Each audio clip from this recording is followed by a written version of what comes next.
ವಿಜಯನಗರ ಬೆನಕಾಪುರದಲ್ಲಿ ಸರ್ಕಾರಿ ಜಾಗಕ್ಕಾಗಿ ಹೈಡ್ರಾಮಾ, ಮುಳ್ಳು ಬೇಲಿ ಹಾಕಿ ರಸ್ತೆ ಬಂದ್. ವಿಜಯನಗರ ನಾಗೇನಹಳ್ಳಿ ಗ್ರಾಮ ಪಂಚಾಯಿತಿ ವ್ಯಾಪ್ತಿಯ ಬೆನಕಾಪುರ ಗ್ರಾಮದಲ್ಲಿ ಸರ್ಕಾರಿ ಜಾಗಕ್ಕಾಗಿ ಗ್ರಾಮಸ್ಥರು ಮತ್ತು ಅಧಿಕಾರಿಗಳ ನಡುವೆ ಮಾತಿನ ಚಕಮಕಿ ನಡೆದು ತೀವ್ರ ಗೊಂದಲದ ವಾತಾವರಣ ನಿರ್ಮಾಣವಾಗಿತ್ತು. ಬೆನಕಾಪುರದ ಸರ್ವೆ ನಂಬರ್ 77ರಲ್ಲಿರುವ ಸುಮಾರು 6 ಎಕರೆ ಸರ್ಕಾರಿ ಜಾಗದಲ್ಲಿ 20ಕ್ಕೂ ಹೆಚ್ಚು ಜನ ಗುಡಿಸಲು, ದನದ ಶೆಡ್ ಹಾಗೂ ತಿಪ್ಪೆಗಳನ್ನ ಹಾಕಿಕೊಂಡಿದ್ರು. ಕೆಲ ಬಲಿಷ್ಠರು ಒಬ್ಬೊಬ್ಬರೇ 2 ರಿಂದ 3 ಪ್ಲಾಟ್ಗಳನ್ನ ಅಕ್ರಮವಾಗಿ ಒತ್ತುವರಿ ಮಾಡಿಕೊಂಡಿದ್ದಾರೆ ಎಂದು ಆರೋಪಿಸಿ ಗ್ರಾಮಸ್ಥರು ರಸ್ತೆಗೆ ಮುಳ್ಳು ಬೇಲಿ ಹಾಕಿ ಆಕ್ರೋಶ ವ್ಯಕ್ತಪಡಿಸಿದ್ರು. ಸರ್ಕಾರದ ಆಶ್ರಯ ಯೋಜನೆ ಅಡಿ ಬಡವರಿಗೆ 30-40 ಅಳತೆಯ ಫ್ಲಾಟ್ ಹಂಚಿಕೆ ಮಾಡುವುದಾಗಿ ಪಂಚಾಯಿತಿಯವರು ಹೇಳುತ್ತಿದ್ದರೂ ಇದುವರೆಗೂ ಯಾರಿಗೂ ಜಾಗ ಸಿಕ್ಕಿಲ್ಲ. ಇದರಿಂದ ಕಡು ಬಡವರು ವಸತಿಗಾಗಿ ಪರದಾಡುವಂತಾಗಿದೆ ಎಂಬುದು ಸ್ಥಳೀಯರ ಅಳಲು. ವಿಷಯ ತಿಳಿಯುತ್ತಿದ್ದಂತೆ ಸ್ಥಳಕ್ಕೆ ಭೇಟಿ ನೀಡಿದ ಪಿಡಿಒ ವಾಸುಕಿ ಹಾಗೂ ವಿಲೇಜ್ ಅಕೌಂಟೆಂಟ್ ಜಿ ರವಿಚಂದ್ರ ಅಕ್ರಮ ಒತ್ತುವರಿದಾರರಿಗೆ ನೋಟಿಸ್ ನೀಡುವುದಾಗಿ ತಿಳಿಸಿ ಗ್ರಾಮಸ್ಥರಿಗೆ ತಿಳಿ ಹೇಳಿ ರಸ್ತೆಯಲ್ಲಿದ್ದ ಮುಳ್ಳು ಬೇಲಿಯನ್ನ ತೆರವುಗೊಳಿಸಿದ್ರು. ತಮಗೆ ಇದೇ ಜಾಗದಲ್ಲಿ ವಾಸಿಸಲು ಅವಕಾಶ ಮಾಡಿಕೊಡಬೇಕೆಂದು ಗ್ರಾಮಸ್ಥರು ಶಾಸಕರು ಹಾಗೂ ಜಿಲ್ಲಾಧಿಕಾರಿಗಳಿಗೆ ಮನವಿ ಮಾಡಿದ್ದಾರೆ. ವರದಿ ಅಂಬರೀಶ್ ನಾಯಕ್. ಜಾಗ ಮಾಡ್ಕೊಡ್ಬೇಕಂತ ನಾವು ಬೇಡಿಕೆ ಹೇಳ್ತಾ ಇದ್ದೀವಿ. ಏನಿಲ್ಲ ಸರ್ ಎಲ್ಲ ಬಂದಿದ್ದಾರೆ, ಅವ್ರ ಪ್ರಕಾರ ಇವಾಗ ಯಾರು ಎಷ್ಟು ಡಬಲ್ ಹಿಡಿದಿದ್ದಾರಲ್ಲ ಅವ್ರ ಕಡೆಯಿಂದ ನಮಗೆ ಒಂದ್ ಸ್ವಲ್ಪ ತಿಳಿಸ್ಕೊಡ್ರಿ ಅಂತ ನಾವು ಕೇಳ್ಕೊಳ್ಬೇಕು. ಇದು ಅಧಿಕಾರಿಗಳು ಪಿಡಿಒ ಬಂದಿದ್ರಲ್ಲಮ್ಮ, ಏನ್ ಹೇಳಿದ್ರಮ್ಮ? ಅವರು ಹೇಳ್ತಾ ಇದ್ದಾರೆ ಸರ್, ಅವರೇ ಅಷ್ಟಷ್ಟು ಇದು ಮಾಡ್ತಾ ಇದ್ದಾರೆ. ಅಂದ್ರೆ ನಾಳೆ ಬಂದು ಎಲ್ಲ ಯಾರು ಎಷ್ಟೆಷ್ಟು ಇಟ್ಟಿದ್ದಾರೆ ನೋಡಿ ನಾವು ಮಾಡ್ತೀವಿ ಅಂತ ಹೇಳ್ತಾ ಇದ್ದಾರೆ. ದಾಖಲೆಗಳು ಏನಿಲ್ಲ ನಮ್ಮ ಇಲ್ಲಿ ಜಾಗಕ್ಕೆ? ನಮ್ದು ಏನೇನಿಲ್ಲ, ಬೇವೂರಾಗೂ ಇಲ್ಲ, ಇಲ್ಲೇನೂ ಇಲ್ಲ. ಬೇವೂರಾಗಿದೆ, ನಾವ್ ಇಲ್ಲಿ ಬಂದೀವಿ ಅನ್ನೋಷ್ಟು ನಮಗಿಲ್ಲ. ಎಲ್ಲ ನಾವು ಇಲ್ಲೇ ಬಂದಿದ್ದೀವಿ, ಇಲ್ಲೇನೆ ಒಂದ್ ಏನಾದ್ರು ನೆರಳು ಮಾಡ್ಕೊಡ್ಬೇಕಂತ ನಾವು ವಿನಂತಿಸ್ತೀವಿ ಸರ್. ನಾವು ಒಂದ್ ಸಾಕು ಸರ್, ಒಂದ್ ಕಲ್ಲು ಹಿಡ್ಕೊಂಡು ಹೋಗ್ಬಿಟ್ರೆ ನಮ್ದು ಅಂತ ಮೈ ಮೇಲೆ ಬರ್ತಾರೆ ಸರ್. ಅದಕ್ಕೋಸ್ಕರನೇ ನಾವು ಇಷ್ಟು ಇದು ಮಾಡ್ತಾ ಇರೋದು. ರೋಡ್ಗಳಿಗೆಲ್ಲ ಮುಳ್ಳು ಹಾಕಿರೋದು ಇದೇ ಕಾರಣಕ್ಕೆ ನಾವು ಆಗ್ತಾ ಇರೋದು. ಇವಾಗ ಯಾರು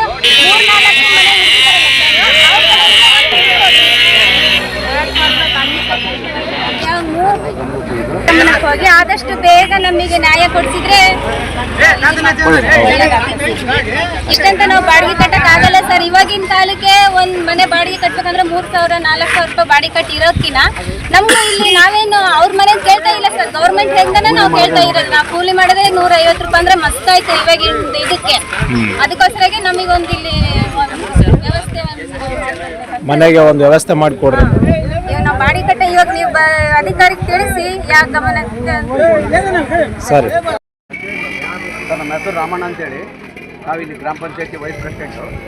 ಈ ಊರಲ್ಲಿ ಬೇಡಿಕೆ ಏನಿದೆ ಅಂದರೆ ಸರ್, ಸುಮಾರು ಈಗ ಒಂದು 56-60 ವರ್ಷ ಬೇಡ 70 ವರ್ಷದಿಂದ ಅಲ್ಲಿ ಡ್ಯಾಮ್ ಮುಳುಗಿ ಬಂದಿರ್ತಕ್ಕಂಥ ನಮ್ಮೂರು ಜನಗಳು ಸುಮಾರು ಒಂದು 25 ಜನ ಇಲ್ಲಿ ಬಂದು ವಾಸ ಆಗಿದ್ರು ಸರ್. ಈ ಊರಲ್ಲಿ ವಾಸದ ಕಾಲಕ್ಕೆ ಅವತ್ತಿನ ದಿನ ಸರ್ಕಾರ ಏನು ಮಾಡಿತ್ತು ಸರ್, ಇಲ್ಲಿ ನೀವು ವಾಸ ಮಾಡೋದಕ್ಕಂತಂದೇಳಿ ಅವ್ರವ್ರಿಗೆ ಒಂದು ಹಿತ್ಲು ಜಾಗನೋ ಯಾವುದೋ ಒಂದು ಜಮೀನೋ ಯಾವುದೋ ಕೊಟ್ಟು ಅವ್ರನ್ನ ಇಲ್ಲಿ ವಾಸ ಮಾಡೋಕ್ಕೆ ಬಿಟ್ಟಿತ್ತು ಸರ್.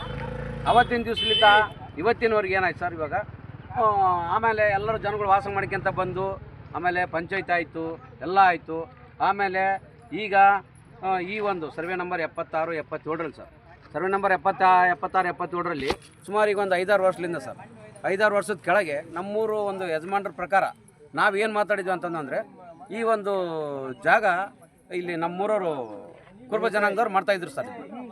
ಕುರುಬ ಜನಾಂಗದವ್ರು ಮಾಡ್ತಾ ಇದ್ದ ಸಮಯದಲ್ಲಿ ಏನಾಯಿತು, ಇಲ್ಲಪ್ಪ ಇದು ಊರಿನ ಒಂದು ಜಾಗಕ್ಕೆ ಅನುಕೂಲ ಮಾಡಿಕೊಡ್ಬೇಕಂತಂದೇಳಿ ಅವರಲ್ಲಿ ಕೇಳ್ಕೊಂಡ್ರು ಸರ್ ಯಜಮಾನ್ರೆಲ್ಲ ಕೇಳ್ಕೊಂಡಾದ್ಮೇಲೆ ಅವ್ರೇನು ಮಾಡಿದ್ರು ಸರ್, ಅವರು ಆ ವರ್ಷ ಉಳುಮೆ ಮಾಡ್ಕೊಂತ ಬಂದರು ಕೂಡ ಅವತ್ತು ಅವ್ರು ಬರೀ ಯಜಮಾನ್ರ ಮಾತಿಗೆ ಒಂದೇ ಮಾತಿಗೆ ಅವ್ರು ಮಾಡ್ತಕ್ಕಂಥ ಒಂದು ಜಮೀನನ್ನ ಊರಿನ ಯಜಮಾನ್ರ ಮುಖಾಂತರ ಅವ್ರು ಅವತ್ತು ಜಮೀನನ್ನ ಊರಿನ ಪರವಾಗಿ ಒಪ್ಪಿಸಿದ್ರು ಸರ್.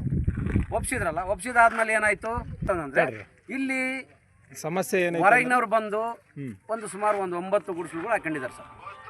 9 ಗುಡಿಸಲುಗಳು ಹಾಕೊಂಡಿದ ಮೇಲೆ ಅವರಿಗೆ ಸರ್ಕಾರದಿಂದ ರಿಜಿಸ್ಟ್ರೇಷನ್ ಆಯ್ತು ಸರ್. ಅವರಿಗೆ ರಿಜಿಸ್ಟ್ರೇಷನ್ ಆದಮೇಲೆ ರಿಜಿಸ್ಟ್ರೇಷನ್ ಪ್ರಕಾರ 20-30 ರಿಜಿಸ್ಟ್ರೇಷನ್ ಆಯ್ತು ಸರ್. ಅದು ಕಾನೂನು ಪ್ರಕಾರ ಅಪ್ರೂವಲ್ ಆಗಿರೋ ಪ್ರಕಾರ 20-30 ರಿಜಿಸ್ಟ್ರೇಷನ್ ಪ್ರಕಾರ ಮನೆ ಕಟ್ಟಿಗೆಬೇಕು. ರಿಜಿಸ್ಟ್ರೇಷನ್ ಮೀರಿ ಮನೆ ಕಟ್ಟಿಗೆ ಅಂದರೆ ಕಾನೂನು ವಿರುದ್ಧ ಸರ್ ಅದು. ಆಮ್ಯಾಗೆ ಅದೇನಾಗಿದೆ ಸರ್, ಈಗ ಇಲ್ಲಿ ರಿಜಿಸ್ಟ್ರೇಷನ್ ಮೀರಿ ಒಬ್ಬೊಬ್ಬರು ಮನೆಗಳು ಕಟ್ಕೊಂಡಿದ್ದಾರೆ ಸರ್. ಇವತ್ತಿನ ದಿವಸ ನಮ್ಮೂರು ಎಲ್ಲ ಜನಪ್ರತಿನಿಧಿಗಳು ಏನು ಮಾಡಿದ್ದಾರೆ, ಇಲ್ಲವ ನೀವು ಎಲ್ಲ ಬಂದು ಇಲ್ಲೆಲ್ಲ ಇಷ್ಟೆಲ್ಲ ಕಟ್ಕೊಂಡು ಮಾಡ್ಕೊಂಡಿದ್ರಿ, ನಾವು ಇದ್ದೂರಾಗ ಇದ್ದರವರು ನಮಗೆ ಜಾಗ ಬೇಕಂತಂದೇಳಿ ಇವತ್ತಿನ ದಿವಸ ಇಲ್ಲಿ ಬಂದು ಆ ಜಾಗ ಕೇಳಕ್ಕೆ ಹೋದಾಗ ಇಷ್ಟೆಲ್ಲ ಸಮಸ್ಯೆ ಆಗಿದೆ ಸರ್. ಇಷ್ಟೆಲ್ಲ ಸಮಸ್ಯೆ ಆದಾಗ ನಾವೆಲ್ಲ ಅಧಿಕಾರಿಗಳು ಗಮನಕ್ಕೆ ತಗೊಂಬಂದ್ವಿ. ಸರ್ ಇದು ಈ ಥರ ಇಲ್ಲ, ಜಗಳ ಆಡ್ತಿದ್ರೆ ಬಂದು ನಮಗೆ ಏನಾದರೂ ಒಂದು ಊರಿನವರಿಗೆ ಪ್ರತಿಯೊಬ್ಬ ಯಾರ್ಯಾರು ಜಾಗದಾರು ಇಲ್ಲ ಅವ್ರಿಗೆಲ್ಲ ಒಂದು ನ್ಯಾಯ ಕೊಡಿಸ್ರಿ ಅಂತಂದೇಳಿ ನಮ್ಮ PDOಗೂ ಮತ್ತು ನಮ್ಮ ಇಒಗೂ ನಮ್ಮ ವಿಲೇಜ್ ಅಕೌಂಟ್ರು ರವಿ ಸರ್ ಅವ್ರಿಗೂ ನಾವು ಗಮನಕ್ಕೆ ತಗೊಂಬಂದು ಇವತ್ತಿನ ದಿವಸ ಈ ವಿಷಯಕ್ಕೆ ಇಲ್ಲಿ ತಂದಿದ್ದೀವಿ ಸರ್.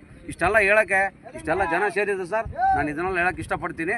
ಪ್ರತಿಯೊಬ್ಬರಿಗೂ ನ್ಯಾಯ ಸಿಗಲಿ, ಪ್ರತಿಯೊಬ್ಬರಿಗೂ ಎಷ್ಟೇ ಜಾಗ ಬರಲಿ ಸರ್, 10-20 ಬರಲಿ, ಸರ್ಕಾರದ ಮುಖಾಂತರ ಎಲ್ಲರಿಗೂ ಜಾಗ ಸಿಗಿಸ್ಲಿ, ಎಲ್ಲರಿಗೂ ಆಗಲಿ sir. Okay sir, thank you.